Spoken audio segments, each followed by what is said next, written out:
ឆ្ងាញ់ទៀតហើយបងប្អូនអើយឆ្អឹងគោស្លខ្ទិះប៉ងក្រងប្តីខ្ញុំក៏ទៅទិញឆ្អឹងគោចម្រុះមានឆ្អឹងផាឆ្អឹងខ្មងអីចឹងណាអស់20000រៀលទៅឡាមកក្បាច់ឥឡូវមកមើលរបៀបធ្វើរបស់ប្តីខ្ញុំបងប្អូនមុនដំបូងបុកគ្រឿងឲ្យម៉ត់ហើយដាក់សណ្តែកដីចូលចាក់ប្រេងឆាក្នុងឆ្នាំងឲ្យក្តៅហើយដាក់ម្ទេសការីចូលដាក់គ្រឿងដែលយើងបានបុកមិញចូលហើយសណ្តែកដីនេះកុំឲ្យបុកម៉ត់ពេកណាបងប្អូនហើយកូរវាឲ្យសព្វឲ្យរាងឈ្ងុយល្អមកចាំយើងដាក់ប្រហុកដែលយើងបានច្រាំម៉ត់ហ្នឹងកូរវាឲ្យសព្វឲ្យឈ្ងុយហើយចាំចាក់ទឹកខ្ទិះចូលរងាស់វាឲ្យរាងឡើងឈ្ងុយរងាស់បានមកស្ទុះហើយចាំយើងចាក់ឆ្អឹងគោយើងចូលហើយច្បល់ឲ្យសព្វរងាស់មកស្ទុះហើយចាំយើងបើកមកវិញចាក់ទឹកខ្ទិះបន្ថែមទៀតណាខ្ទិះចុងទាំងប្រមាណយើងចាក់ទាំងអស់មកហើយបើខ្ទិះដើមយើងចាំចាក់ចុងក្រោយគេបងប្អូនចាក់ទឹកពេញមកល្មមឆ្នាំងហើយរងាស់ទុកចោលឥឡូវប្តីខ្ញុំមកលាងពងក្រងនេះអូនថ្លៃខ្ញុំអ្នកដែរចាក់ឲ្យទេដោយសាររត់ទិញនៅផ្សារអត់មានខែនឹងវាអត់សូវសបោពងក្រងឥឡូវងាកមកមើលប្តីខ្ញុំធ្វើទឹកជ្រលក់វិញបងប្អូនមុនដំបូងយើងដាក់ប្រហុកដែលយើងច្រាំរួចហ្នឹងហើយដាក់ស្លឹកគ្រៃម្ទេសខ្ទឹមសដែលបានច្រាំរួចហ្នឹងឥឡូវកំពុងអ៊ំស្ដែកដីដាក់ថែមទៀតចាក់ចូល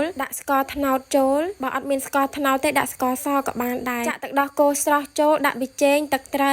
ដាក់តាមបន្តិចល្មមហើយដោយសារប្រហុកយើងរៀងប្រៃស្រាប់ឯណោះច្បាច់ក្រូចឆ្មាតាមចំណង់ចំណូលចិត្តអញ្ចឹងបើប្តីខ្ញុំនេះក៏ដាក់4ផ្លែឲ្យរៀងជូរដិតអញ្ចឹងណាហើយនឹងដាក់ជីឲ្យឈ្ងុយចុងក្រោយគេឥឡូវថែមទឹកដែលយើងរងាស់ហ្នឹងចូលបងប្អូនអើយជាតិខ្លាំងមែនតើឥឡូវទឹកជ្រលក់យើងរួចរាល់ហើយមកមើលការផ្សំគ្រឿងដាក់ស្លយើងវិញម្ដងដាក់ម្សៅស៊ុបប៊ីចេងស្ករសទឹកត្រីដាក់ទឹកច្បល់វាឲ្យសព្វហើយចាំចាក់ចូលក្នុងស្លយើងតែម្ដងដោយសារឆ្នាំងរាងតូចអញ្ចឹងហើយប្តីខ្ញុំក៏ធ្វើអញ្ចឹងតអត់ហាត់ច្បល់ច្រើនអញ្ចឹងណាឥឡូវរងាស់ឆ្អឹងគោយើងផុយហើយយើងចាប់ផ្ដើមដាក់ពងក្រងដាក់ទាំងអស់បដ ாய் ទៅអត់ហត់ដាក់មកជូរទេដោយសារពងក្រងយើងមានជាតិជូរបងប្អូនច្បល់ឲ្យសព្វហើយចុងក្រោយគេគឺយើងដាក់ខ្ទិះដើមនឹងតែម្ដងបងប្អូនអើយជាតិសែនជាតិអាចុងក្រោយគេហ្នឹងគឺខ្ទិះតែម្ដងមកឥឡូវជើងគោស្លខ្ទិះពងក្រងយើងឆ្អិនណាបងប្អូនមកញ៉ាំទាំងអស់គ្នាហុយហុយអូជាតិ